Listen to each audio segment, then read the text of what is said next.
So let's move on to the next fight. The next fight is Ricardo Ramos versus Lerone Murphy. Ricardo Ramos is 12-2. He's 24 years old. He's 5 feet 6 inches tall, and he's 5-1 in the UFC, including a win over a local guy, Journey Newsom. I said Newsom when it's Newsom. And then the counterpart to that fight is Lerone Murphy, who's 8-0-1. He's 28 years old. He's 5 feet 9 inches tall. He has one draw in the UFC. Tell me what you think about these guys. So this is going to be another interesting fight. I say that a lot already, but I mean it is interesting. Well, when you're a fight fan, these fights are interesting. You start breaking them down. You try to look at the things, the points and counterpoints. Yeah, man, and it's one of those things. With Ramos, he's a striker, but he does have a little bit of grappling there too.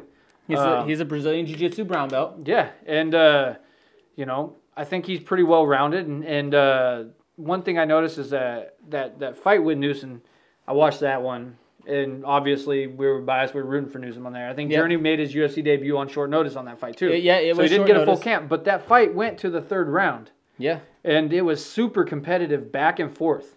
Journey, being the shorter guy, had to create ways to get inside and hit him. And he was definitely more stiff, though. But Ramos looked really really good with his strikes. He's using his leg kicks a lot, throwing some good spinning stuff.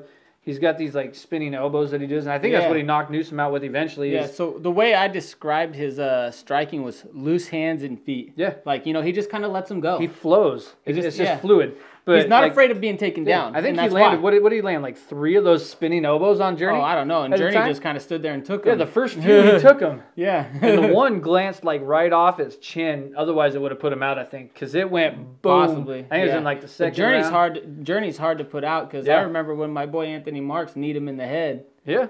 Journey didn't go down from that. So yeah, I mean, he's a really well-rounded, fun fighter. He's a fan fighter for sure. We've talked about fan fighters before. He's a fan fighter. Yeah. He likes to go out there and put on a show. Yep. I do want to see him and Journey actually fight again with Journey on a full camp.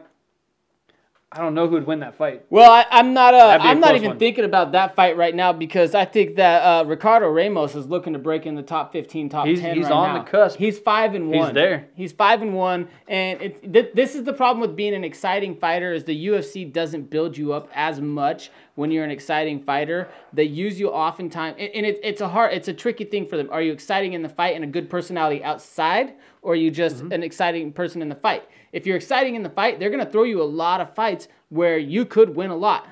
And this is what we've looked at with Ricardo Ramos, because they're trying to give him exciting fights to draw fans in.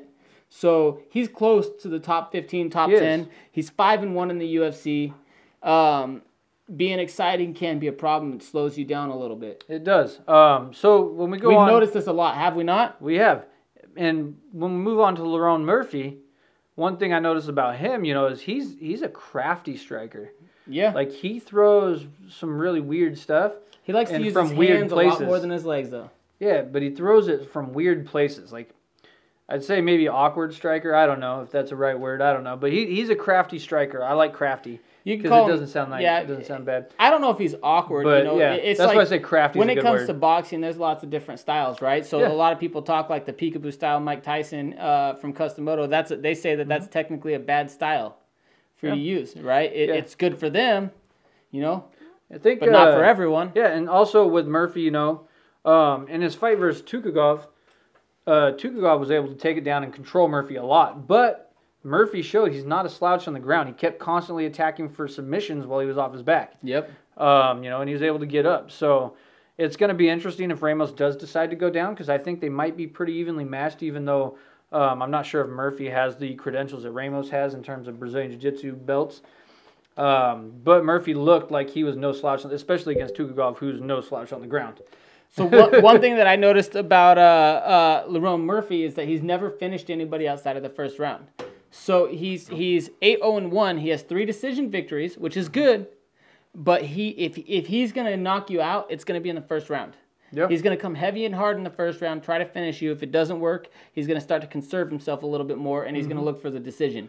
So I'm not saying he doesn't look for the knockout all 3 rounds, but he realizes that he has to change that game plan a little bit. Conserve that energy. Yeah, and conserve that energy. So I'm not worried about the threat of a knockout after the first round from Lerone Murphy, whereas I am with Ricardo Ramos. Yeah.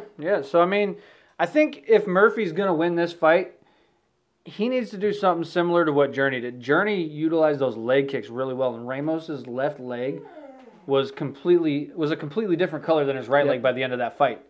And Journey was really close to winning that fight, to be honest.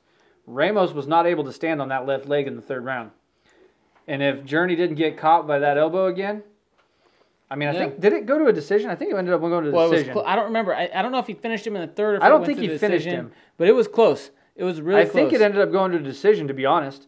Journey just got knocked down too many times with that elbow. Well, yeah, Journey just kind of got beat up in that got fight. Beat up, but the leg kicks took a toll his leg kicks on were Ramos. definitely, and that was Journey's first fight in the UFC. And he did lose a decision. Okay. Yeah, so, it was decision. So it was a decision, but he got dropped a lot. But those leg kicks, and I think that Lerone Murphy's a little bit bigger than Journey. And we've seen fights finished by leg kicks. Absolutely.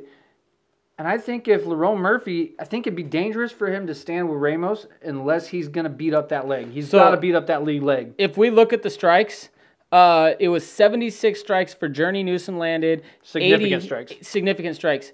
80 strikes landed for Ricardo Ramos. Yeah. 96 total strikes landed. 6 takedowns, though. Versus 82 total takedowns. So on that striking, it was fairly even. But like you said, a lot of that came from the leg kicks. Yeah. So if you look... But those legs, I mean... Look at the damage. 40% or 53% of Journey's strikes were landed to the legs. And like I said, Ramos's left leg was a completely different color than his right leg. Yep, that's a good key to victory for Lerone Murphy. Yeah, Lerone Murphy. I think if he's going to win the fight, that's how it is. I just don't see it. A lot of kicks though. Exactly, I just don't see it. Which is why for this pick, I like Ramos by decision. Ooh, that's good because I have Ramos by submission because when I was watching some of Lerone Murphy's fights, because he tries to finish it so hard in that first round, he starts to gas towards the end. He does flip that switch where he starts to conserve energy looking for that decision, but I don't think that Ramos is going to flip that switch and look for a decision. Yep. I think Ramos is going to keep the pressure on. He's going to be able to get him down in the second round, and he's going to add another submission to his record. We're going to find out. I do like Murphy does have some pretty good takedown defense. He's got some underrated takedown defense. He does, but I just feel like he gets tired we're going to find out next round.